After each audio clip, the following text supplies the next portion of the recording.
Well, thank you very much. It's always Najlepša hvala. Ja, res vedno je zelo težko po dolgem govoru prisluhniti še enemu dolgemu govoru, ampak vseeno upam, da bom ustvaril nekšno dodano vrednost. S Filipom sva prijatelja že kar nekaj časa, že predolgo in skupaj sva ustanovila Bien, skupaj z ostalimi kolegi in to se je zgodilo leta 1986. Kaj pa smo videli, da se je zgodilo od takrat? Postopno so se stvari razvijale, argumenti so se nadgradili, mnogi podpirajo univerzalni temeljni dohodek. To ne velja samo za Evropo, ampak za globalni svet. Tako da danes mislim, da lahko rečemo, da imamo na tisoče članov iz vseh celin. Imamo zelo pomembne mreže, recimo v Latinski Ameriki, tudi v Aziji smo prisotni. Tako da res upam, da bo tudi Slovenija del članov naše mreže, da bomo tako še nadgradili naše gibanje, kjer si prizadevamo za univerzalni temeljni dohodek. Kaj pa bom naredil danes? Skušal bom nadgraditi bolj filozofske koncepte, ki jih je predstavil Filip, predstavil bom argumente, ki zadevajo politično ekonomijo. Črpal bom na podlagi moje knjige, ki je pravzaprav zaživela svoje življenje. Tukaj govorim o prekariatu, ki mislim, da je pomembna nevarnost. Kako sem začel s tem konceptom? Če razmišljamo o globalizaciji in predvsem, če govorimo o državi, kot je recimo Slovenija, ki vse bolj postaja del globalnega tržnega gospodarstva in tudi, če upoštevamo, kaj se je pravzaprav dogajalo v zadnjih 30 letih. Ko govorimo o neoliberalcih, kdaj so postali prevladujoči in seveda ne smemo jih enačiti z liberalci, ampak neoliberalci verjamejo v individualistični tržni sistem. Ko so se pravzaprav razmahnili v 80 letih prejšnjega stoletja, so naredili predvsem eno stvar. Namreč liberalizirali so globalne trge in globalne sisteme. Posledično pa se je zgodilo skoraj da čez noč smo bili priča temu, da je bilo 3-krat več delavcev na globalnih trgih. Drugače povedano, odprli so se globalnemu trgu, kar pomeni, da smo imeli 2 milijardi, ponavljam, 2 milijardi dodatnih delavcev, ki so postali del mednarodnih tržnih sistemov in gospodarskih tokov. In če govorimo o ljudeh iz Kitajske, Indije, Vietnama, so bili pripravljeni in so se pravzaprav odpovedali svojim temeljnim dohodkom in so prejeli takšno plačo, ki je bila 1/50 ali pa še manj plače, ki jo je prejemal povprečen evropski državljan oziroma delavec. Sam sem ekonomist. In če je tukaj še kar nekaj ekonomistov, je verjetno popolnoma jasno, da ti ni treba imeti doktorata, da se zaveš, da če narediš nekaj takega, potem boš pravzaprav izvajal izjemen pritisk na doklade, na prejemke delavcev v bolj razvitih oziroma bogatejših državah sveta. Ker, če misliš drugače, bi bilo bolje, da se ukvarjaš s kanalizacijo ali pa z vrtnarstvom, ker pravzaprav nimaš pojma o temeljih ekonomije. Če pa govorimo o političnih vidikih, evropske vlade, potem tudi ameriška vlada in ostale bogate vlade si seveda niso mogle privoščiti, da bi prišlo do takšne spirale v njihovih državah. Tako da kaj pa so storili namesto tega? Pravzaprav so naredili nekaj takšnega, da so pripravili pogajalski okvir. In tako je prišlo do orgije potrošništva. Pravzaprav fleksibilizirali so trg dela, to je evfemizem naše dobe in pravzaprav so odvzeli to varnostno mrežo, za katero smo se borili. Več političnih gibanj se je zato borilo v 20. stoletju. Kaj pa so naredili? Pravzaprav so zagotovili zelo poceni kredite in so rekli, da je to nekakšna eufemistična politika, kar pomeni, da so znižali davke, odpisali so davke in to se je zgodilo recimo v ZDA. Približno 80 milijard dolarjev vsako leto se doda, tako da se pravzaprav nadomestijo te plače, ki so vse nižje. Ta odpis dolga je pravzaprav vedno pomenil subvencijo za kapital, za delodajalce, ampak tako je prišlo do velike proračunske luknje oziroma deficita. In posledično se je to moralo končati, ker vedno se te orgije končajo. In kdaj se je to zgodilo? Leta 2008. nastopila je kriza finančnih trgov. Ampak upoštevati moramo še širši kontekst celotne zgodbe. Namreč v tem procesu liberalizacije, v tem procesu globalizacije, vse to se je začelo v 80. letih prejšnjega stoletja, se moramo vprašati, kakšne so bile te politike. Vse več je bilo neenakosti med kapitalom na eni strani in delavci na drugi strani. To se je zgodilo vse povsod. Torej, ta funkcionalna prerazporeditev dohodka se je dramatično zgodila v korist kapitala in uperjena je bila proti delavcem. In nikjer nismo bili temu priča bolj kot na Kitajskem. Ko govorimo o temu, da delavci so pravzaprav dobili veliko manj in ta upad je bil več kot 20%, kar pomeni, da je prišlo do 20-krat večje neenakosti. Neenakost se je razraščala vse povsod. In ta neenakost je veliko večja, kot jo kažejo tradicionalni statistični podatki. Namreč plače vse bolj nižajo, medtem ko vladajoči razred oziroma najbolj bogati služijo več, medtem ko prekariat, ki je vse bolj na pohodu, izgublja. Nima več dodatkov, nima več doklad, ni upravičen do kakršnekoli podpore strani države, kar pomeni, da ni več sistema pokojninskega oziroma poklicnega pokojninskega zavarovanja, ne plačajo jim več za zdravnika, nimajo dodatkov. To je povezano s tem novim negotovim stanjem. Neenakost se vse bolj razrašča, veliko bolj, kot si mislimo. In to je prvo temeljno dejstvo, ki ga želim izpostaviti. Potem drugo temeljno dejstvo. Ko govorimo o reformah, ki so se zgodile, prišlo je do tega, da smo priča kronični negotovosti. Kronična negotovost različnih oblik in to velja za milijone in milijone ljudi, ki so bili prizadeti. Potem še tretje dejstvo, ki smo mu vse bolj priča zaradi globalizacije, zaradi dobe globalizacije, pa je tale.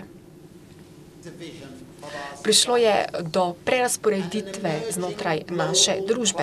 Vse bolj smo priča globalnim strukturam in globalnim razrednim strukturam. Seveda, koncept razreda, razrednih struktur je še vedno zelo prisoten. Globalizacija pomeni, da imamo pravzaprav na vrhu maloštevilno elito, nekakšno plutokracijo. Ne 1%, ampak 0,01%. Veliko večino imen ljudi plutokratov poznamo, ampak raje, oziroma vedeli bi raje, da jih ne poznamo. Zakaj? Ker gre za korumpirane barabe. Budimo si iskreni. Ampak pod to plutokracijo je nekakšen drug razred, ki je vse manjši. Namreč to so ljudje, ki sicer prejemajo nadomestila, imajo določene prejemke, ponavadi gre za starejše ljudi srednjega razreda, ki gledajo na tiste, ki so izgubili. In zdi se jim, da so oni izjemno pametni. Potem pa ostali razred, ki si ne želi varnosti, ker imajo prenosne računalnike, veliko potujejo, zelo dobro jim gre, dobro služijo, ampak tveganje je, da bodo, ko bodo stari 31 let, izžeti in da ne bodo več mogli delati. Potem, čisto na dnu proletariat, država blaginje 20. stoletja in tudi zakonodaja na področju trga dela je bila ustvarjena ravno za ta razred v 20. stoletju. Ampak ta razred se krči vse povsod. Sam recimo delam v Indiji. Proletariat pravzaprav se dramatično znižuje. In poleg proletariata, ki ga je vse manj, pa je prekariat in tega je vse več. Kakšen pa je prekariat? Na milijone in milijone ljudi je v tem razredu. In ne gre samo za to, da so njihovi delovni odnosi negotovi, ampak imajo težave, ker niso upravičeni do kakšnihkoli doklad. Država jim ne zagotavlja ničesar, kar pomeni, da morajo preživeti tako, da dobijo nekakšno podporo v obliki plače. Ampak teh plačil ni vedno, ker imajo pravzaprav pogodbeno delo, delajo v sivi ekonomiji. Ampak prekariat ne trpi samo zato, ker je trg dela negotov, ker je izgubil dohodek, ampak trpi tudi zato, ker je tukaj na milijone in milijone ljudi, ki nimajo nikakršne poklicne identitete. Nimajo poklicne poti, poklicne kariere, ki bi jo lahko gradili, da bi se lahko osmislili, da bi tako osmislili svoje življenje. Ironično je tudi, da prekariat, in o tem pišem tudi v svoji knjigi, mora delati zelo veliko dela, ampak to delo se nikjer ne zabeleži, nikjer se to ne šteje. Na tem mestu želim predstaviti eno mnenje, ki pravi, da pravzaprav vsaka doba ima nekakšno neumnost, ki opredeljuje delo in pravi, kaj delo je in kaj pa delo ni. Kaj velja za našo dobo? Že od začetka 20. stoletja velja, da je naša doba ena izmed najbolj neumnih, najbolj nespametnih. Zakaj? To, kar počnemo, statistiko na področju trga dela, socialnih politik, veliko govorimo, veliko retorike je po vsem svetu in govorimo o tem, da vse to, kar ni delo, se ne šteje kot takšno. Torej vsaka ženska, pa tudi mogoče kakšen moški bi moral kričati, ko bi slišal to neumnost. Zakaj? To pomeni, da tisto delo, ki ga ženska ponavadi opravlja, kar pomeni, da skrbi, da izvaja nego, se ne upošteva v naši statistiki. To se ne šteje kot delo. Preprosto izpuhti. In vsak, ki lahko počne takšne storitve, je lahko morda označen kot len, ker ne dela, ampak vse več ljudi v prekariatu, tako moških kot ženskih, mora opravljati veliko dela, ki pa se ne upošteva in ne opredeli kot delo. In ena reforma, za katero bi se vsi morali zavzemati, je naslednja. Vlade bi morale meriti delo. Torej to delo, ne samo strogo ekonomsko delo. In ko govorimo o prekariatu, to je pravzaprav razred, ki nastaja, ni še samostojna kategorija v marksističnem oziru, ampak je pravzaprav vedno razdeljena, ni enotna. Trenutno je samostojna, ampak je tudi izolirana. Zakaj? Ker ko govorimo o prekariatu, tukaj je veliko ljudi, ki so bili nekoč del tradicionalnega trga dela, tradicionalne družine in skupnosti. Niso najbolj izobraženi, ampak vstopajo v razred prekariata in, če boste verjeli ali ne, velja, da so vse bolj besni. Vse bolj so jezni. Kako šokantno je to, ali ne? Ampak ta jeza nas lahko zavede, ker velikokrat pride do neofašizma, neopopulizma in to izkoristijo te politične sile. In vidimo, da ekstremna desnica zelo veliko pridobiva, žal, zaradi teh ljudi in njihove podpore. Zakaj? Zato, ker pa ni progresivne vizije, ni politične strategije, ki bi jo lahko ponudili, tako da bi se zoperstavili zlu neofašizma. Potem pa še drug del prekariata, del tega so migranti, to so manjšine ljudi, ki so pravzaprav zelo ogorčeni, ki komaj da preživijo in zato so žrtve, ki trpijo v tišini. Zakaj? Ker najbolj jih skrbi predvsem to, da bi preživeli.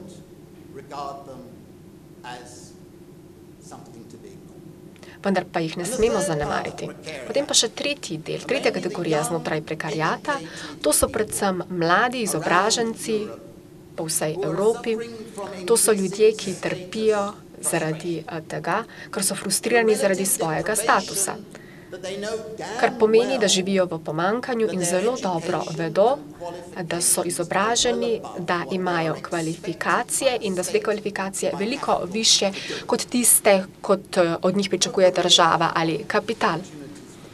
Za njih ni kariernih priložnosti, ampak se pričakuje, da bi pravzaprav ljubili svojo službo, ampak da za to ne bi prejeli plačila ali nadomestila in da bi preprosto živeli. Ampak oni tega ne bodo sprejeli in vse bolj se oglašajo, tudi lani smo jih slišali zelo odločno in to je pravzaprav potencialna podporna skupina, ki je nam lahko pomagala, da bi lahko veljavili univerzalni temeljni dohodek in bolj progresivne ideje v prihodnosti. Ko pa govorimo o trenutnem stanju, in Filip ga je zelo dobro in elokventno orisal, težava pa je v tem, da predvsem prekariat, ampak tudi ostale skupine ljudi se vse bolj soočajo s tem, da so priča negotovosti. Razlika med negotovostjo in med določenimi nepredvidenimi tveganji, ki naj bi jih država blaginje rešila, je v tem, da pravzaprav ne moreš določiti, kako verjetno je, da se bo zgodil nepričakovan dogodek. Ko govorimo o negotovosti, lahko jo merimo kot neznana neznanka. In če tega ne moreš izračunati, če ne moreš vedeti, kako je to verjetno, potem je zelo težko zagotoviti zasebnega ali pa socialnega zavarovanja in ga ponuditi ljudem. Ravno zato se zgodi, da se ljudje vse bolj soočajo z negotovostjo, vendar pa po drugi strani država je neoliberalna, je utilitaristična in to so te elite, ki nam vladajo že 30 let in vse bolj se je zgodilo, da država vse bolj določa in ugotavlja premoženjsko stanje, kar pomeni, da izbira, namreč ali si reven, ki si zasluži, da bi prejel podporo, ali pa si tisti, ki si ne zasluži podpore, čeprav si reven, zato te moram kaznovati. Razlikujemo med tistimi ljudmi, ki potrebujejo pomoč ali podporo in to so kategorije, ki jih vse bolj demoniziramo. In to je pravzaprav fenomen našega časa.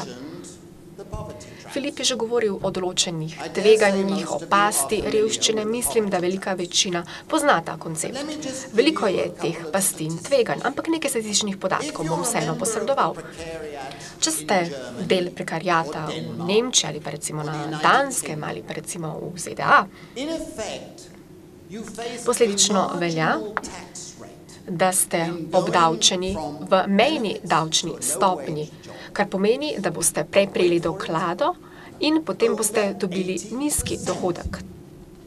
To tveganje je več kot 80%, kar pomeni, da boste dobili 20% večji dohodek. Torej, če boste delali, kot da bi živeli od doklad. Predstavljate pa si, da ste v srednjem razredu in da tudi za vas velja mejna davčna stopnja 80%. Kaj mislite? Ali bi to sprejeli hladnokrvno? Seveda ne. Seveda ne. Vlade bi padle takoj. Kljub temu pa pričakujemo, da bo prekariat tisti, ki bo 80% mejno davčno stopnjo užival in preživel. Če to ni nepravično, potem res ne vem, kaj nepravično sploh pomeni. Ampak poleg tega, poleg te pasti revščine, pa po mojem mnenju smo priča še enemu fenomenu, namreč, da se razvija ta past za razvoj prekariata. Poglejte si, imamo določeno past, da se razpase revščina in pogoji so vse bolj zaostreni, kar ljudi boš prepričal, da delajo tako za nizko plačo, je samo zato, da jih prisiliš, da zaostriš pogoje za prejemanje podpore, torej upravičen si do doklade samo, če počneš to ali kaj tretjega. Nedavni razvoj dogodkov pa je takšen, da v veliki večini držav, predvsem recimo tudi v ZDA, ki tudi kaže nekakšno norost te usmeritve, je tale. Razvijajo se tudi testi, kjer moramo testirati urin. Kaj to pomeni? Če hočeš prejeti državno podporo, potem moraš iti v laboratorij, kjer testirajo tvoj urin. Na podlagi tega se ugotovi, ali si upravičen do doklade, do podpore. Kaj boste morda rekli? Kaj? Ali prav slišim? Ja. Kakšna je utemeljitev skladno z birokratsko idejo? Ker tvoj urin nam lahko pove, ali si jemal mamila 1 leto ali še leto prej. Tako da, če vzameš in jemlješ mamila, to pomeni, da si sam kriv, ker si reven. Kar pomeni, da nisi upravičen do nadomestila. To je racionalen argument tovrstnih politik. In morda boste presenečeni, kje so to uporabili in ko so uveljavili ta koncept, velika večina ljudi več sploh ni zahtevala podpore. Sprašujem se, ali je to morda povezano s ponižanjem. Namreč ljudje bi bili izjemno ponižani, če bi morali iti v laboratorij in se testirati. Ta past prekarijata pa izvira iz naslednjega pojava, ki smo mu priča po vsej Evropi, pa tudi v ostalih državah sveta. Če denimo si ženska, ki ima majhnega otroka in izgubiš delo. Prijaviti se moraš za nadomestilo, za podporo. To je nekaj povsem običajnega. In potem moraš iti na drug konec mesta, čakati moraš v dolgih vrstah, morda boš ugotovil, da imaš napačen dokument v rokah, potem se boš srečal z birokratom, ki ni najbolj prijazen, potem nisi dovolj ponižen posledično in pošljajo te nazaj in ti rečejo, pridi pa drug dan, morda bo pa bolje. Če verjamete ali ne, je zelo nenavadno razmišljati o tem, ampak na milijone in milijone ljudi morajo biti podvrženi takšni izkušnji in številni ljudje potrebujejo mesece in mesece, da bodo sploh upravičeni do nadomestila, ki bi ga sploh morali prejemati. Če ste recimo ta ženska, izgubili ste delovno mesto, potem 2 meseca te financirajo morda prijatelji, potem porabiš tudi varčevanje, če ga sploh imaš, verjetno si na cesti, ker si ne moreš privoščiti najemnine in potem po vsem tem času končno dobiš podporo. In potem te obišče nekdo iz Zavoda za zaposlovanje in ti reče, aha, na drugem koncu Ljubljane pa smo našli delo, krajši delovni čas, sicer brez podpore, morda bo trajalo 3 ali 4 tedne, minimalna plača, ampak to moraš sprejeti. Verjetno že nekdo, ki študira prvo leto družboslovje in ne vem, ali bi ta oseba sprejela to delo. Ja, bil bi nor, če bi to naredil. Zakaj? Kakšna je verjetnost? Po 3 ali 4 tednih boš izgubil delovno mesto in potem se moraš ponovno vrniti v to spiralo in to je ta past prekarijata, o kateri sem govoril. In zelo enostavno lahko zračunaš, da številni ljudje so na slabšem potem, ko so sprejeli takšno kratko delovno mesto. To je tako imenovano malo delo, mini jobs, kot pravimo temu v angleščini. Ampak gre za goljufijo. Preprosto povedano, stvari se zaostrujejo, ker pogoji so vse ostrejši. In govoril sem že o tej demonizaciji. To je manjšina našega prebivalstva. In priča smo nekakšni kolektivni kazni za to kategorijo ljudi, ki postane žrtev strukturalne neenakosti in negotovosti. Če ste mlajši kot 25, to je verjetno dejstvo, da ste lezni, da ste vi nekdo, ki odžira dohodek, ste pravzaprav vzdrževana oseba, ki živi od države blaginje. To so ti eufemizmi naše dobe, gre za nekakšne obtožnice. In te obtožnice oblikuje naš politični establishment oziroma elite. Sicer nimam več dovolj časa na voljo, ampak naj sklenem. Priča smo temu, da je prekarijat vse bolj prisoten, da se razrašča, vse več je neenakosti, vse več je negotovosti in država je tista, ki skuša pravzaprav kazati s prstom na srečo večine in medtem kaže s prstom na manjšino, ki si jo je izbrala. Ampak ta manjšina je vse večja, vse več je teh ljudi. In priča smo 2 možnim izbiram. Vse več je strahu in vse več je strahu, da bo na oblast prišla skrajna desnica z neofašisti, z avtoritarnimi režimi, kar pomeni, da se bo ta sistem na nek način še nadaljeval, če bodo oni na oblasti. To nas lahko straši. O tem sem govoril tudi v knjigi. Rekel sem, da je to politika pekla. Financial Times pravi, da sem to napovedal. Nisem rekel, da je to 100%, ampak to je možnost, razen, če ne bomo pričali alternativi. Razen, če bomo imeli progresivno, napredno idejo. To bo liberalna ideja, ki bo zavladala. Če pa se to ne bo zgodilo, potem se lahko zgodi, da bodo prišli na oblast ravno te ljudje. Kaj pa je alternativa tej politiki pekla? To je politika paradiža, raja. Kaj pa to pomeni v praksi? progressives of whatever persuasion Napredne sile, ne glede na politično prepričanje, morajo pripraviti in oblikovati nekakšno vizijo.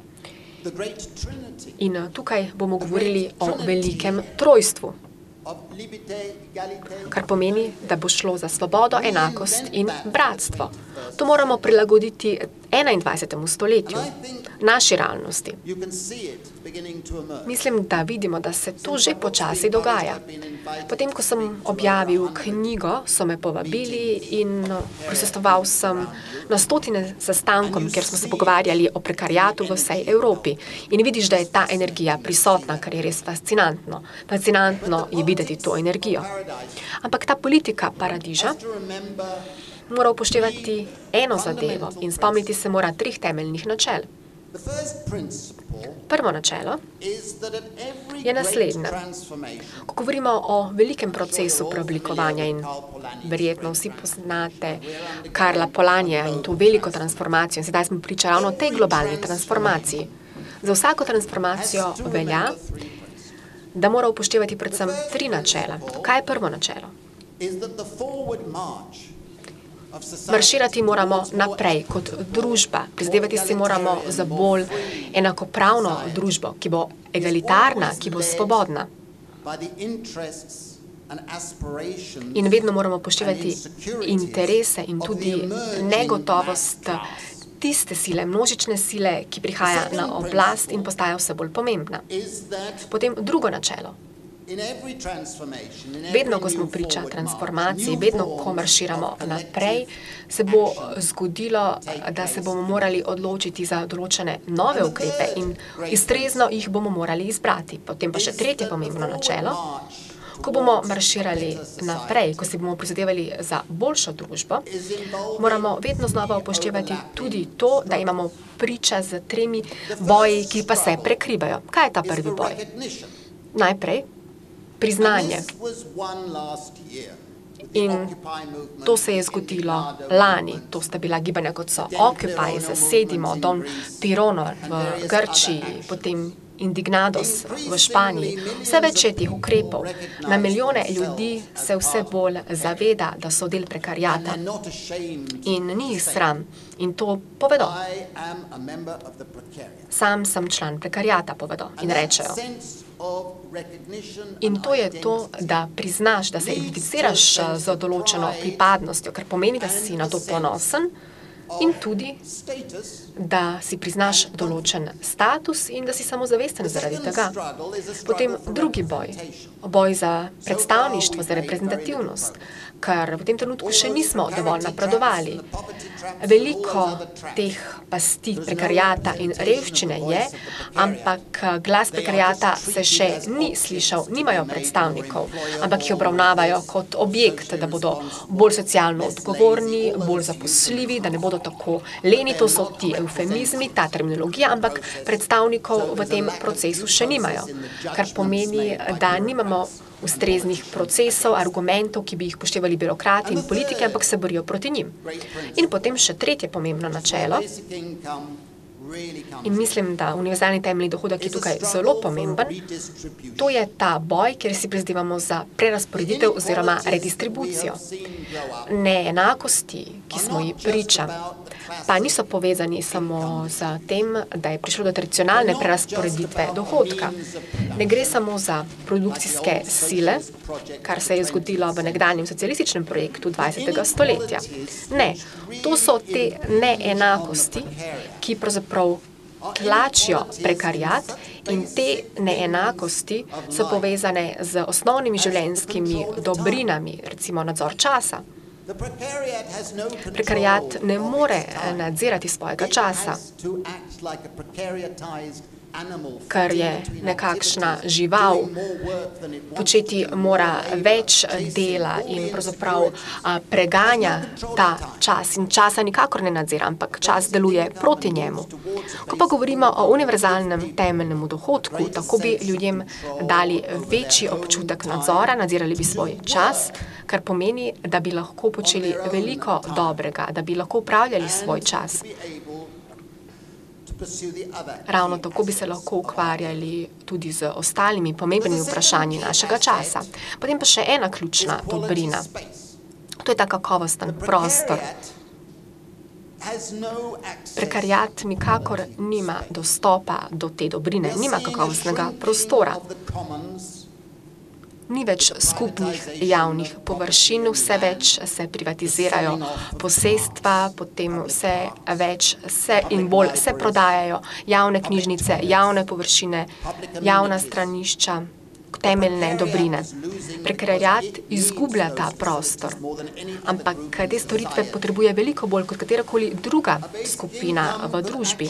Univerzalni temeljni dohodek bi lahko pomagal prekariatu, ker bi ljudem omogočil, da bi lahko izvajali dejavnosti v agori, to pomeni na javnih površinah, na javnem trgu.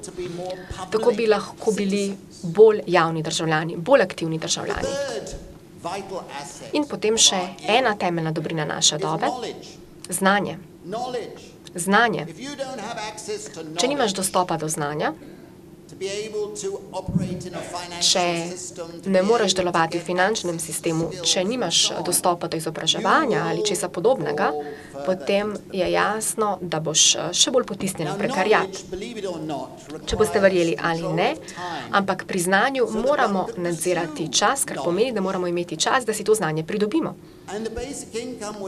In temeljni dohodek bi nam tudi pri tem pomagal, ker bi ljudem omogočil, da bi veliko več časa posvetili temu, da bi opravljali svoje delo, da bi delali produktivno in reproduktivno, kar pomeni, da bi se tudi to štelo kot delo, kot služba. Kar ni treba, da si genij, da bi to sprevidel. Potem še tretja temeljna dobrina oziroma dodana vrednost, sama varnost. Kar pomeni, da smo priča kroničnemu pomanjkanju razporeditve. Če si del plutokracije, potem lahko greš na svoj otok, lahko se podaš v gore, potem, če si tudi del te ekipe, ti je lepo, ampak če si prekariat, nimaš te varnosti in to varnost moramo prerazporediti na ustrezen način. In ob koncu še ena stvar, ki je zelo pomembna. To je finančen kapital, to je zelo pomembno za našo dobo. Potrebujemo strategijo. Potrebujemo strategijo, tako da bomo finančni kapital prerazporedili. Spremenili so pravila v 80-ih letih, kar pomeni, da so finančniki in kapitalisti vedeli, da bodo zaslužili več, tudi če niso naredili nič, tudi če niso sprejeli dodatnega dela. Tukaj je šlo za popolnoma nepravičen postopek in zato potrebujemo strategijo. Prerazporediti moramo finančni kapital. In ravno zato mora to biti del vsakega naprednega in progresivnega programa. Razmisliti moramo o določenih skladih državnega kapitala, ki bi ga demokratično upravljali. To bi lahko uporabili za prerazporeditev sredstev. In če boste verjeli ali ne, bomo lahko tudi tako financirali univerzalni temeljni dohodek. Recimo Norveška je prevzela vodilno pobudo v Evropi, potem stalni sklad za Aljasko zelo dobro deluje, že več let, seveda v ZDA, in to je nekakšna oblika univerzalnega temeljnega dohodka. Potem ne boste verjeli, Iran, tudi oni oblikujejo nekakšne pametne politike, recimo subvencije za nafto, bodo preusmerili in oblikovali bodo nekakšen univerzalni temeljni dohodek. In tudi mnoge podobne države gredo v isto smer, zato potrebujemo ustrezno strategijo, če ne bi to udejanjili v praksi. Menim, da univerzalni temeljni dohodek sedaj sicer ni nekakšna preferenca, naša izbira, ampak je neobhodno potreben. Ne moremo si predstavljati, da bi lahko uspešno rešili problem neenakosti, ki smo jo vse bolj priča v globalnem sistemu, ne da bi si prizadevali, da bi oblikovali nekakšen univerzalni temeljni dohodek. Zmanjšati moramo to brezpogojnost, izbiranje in pravzaprav moramo zmanjšati določene pogoje pripravljenosti na delo, kar pomeni, da finančni kapital gre vse bolj tem plutokratom. Ne, druge možnosti ni. But the last point I want to make Pa še zadnja is točka that, ob koncu. as we have always said since the beginning of Že od Beyond, samega začetka našega gibanja Beyond smo rekli naslednje. Univerzalni temeljni dohodek ni nekakšno it is čudežno not a zdravilo. stand-alone policy. To ni izolirana politika, must be ampak seen je nujno, as part da of UTD obravnavamo kot del svežnja reform. And I'll end with an example. In ob koncu bom postregel s I primerom. apologize if I break down emotionally. Se opravičujem, če bom morda preveč čustven, ampak v tem The trenutku basic income pilot scheme imamo pilotno shemo za univerzalni temeljni dohodek in to smo uveljavili v Indiji. Indija, boste morda rekli, veliko revščine je v tej državi, ampak to uvajamo v 20 vaseh, nearly 2 years. že skoraj da 2 leti teče ta And what projekt. we've done is In kaj take smo all the naredili? villages where there is a collective Upoštevali voice. smo del vasi, kjer imamo veliko ženskih združenj, kjer se slišijo ti kolektivni glasovi. In potem smo upoštevali tudi tiste vasi, kjer tega aktivnega državljanstva še ni. Čemu smo bili priča od takrat, ko smo univerzalni temeljni dohodek uveljavili v teh vaseh? Če govorimo o tem, da se je izboljšalo prehransko stanje otrok, veliko več otrok hodi sedaj v šolo, obiskuje pouk, tudi uspešnost v šolskih klopeh se je izjemno izboljšala. Gospodarski status žensk, udeležba žensk v političnem življenju, tudi tukaj smo priča pozitivnim trendom, tudi dohodkovno, poleg univerzalnega temeljnega dohodka imamo veliko več dohodkov. Potem, če upoštevamo neenakost pri dohodkih se pa je zmanjšala. Rezultati so vse boljši, ampak še boljši so tam, kjer združenja žensk so ustanovljena, kar pomeni, da imajo ženske glas in da prepričujejo ljudi o dobrih plateh univerzalnega temeljnega dohodka. In vedno končam takole. Univerzalni temeljni dohodek se bo obnesel samo takrat, če se bodo zmanjšale te šibkosti ljudi, ampak to bomo storili tako, da bodo imeli kolektiven glas in da bomo imeli organizacije, ki jih zastopajo. In to si moramo vedno znova govoriti, ko bomo šli naprej. Hvala.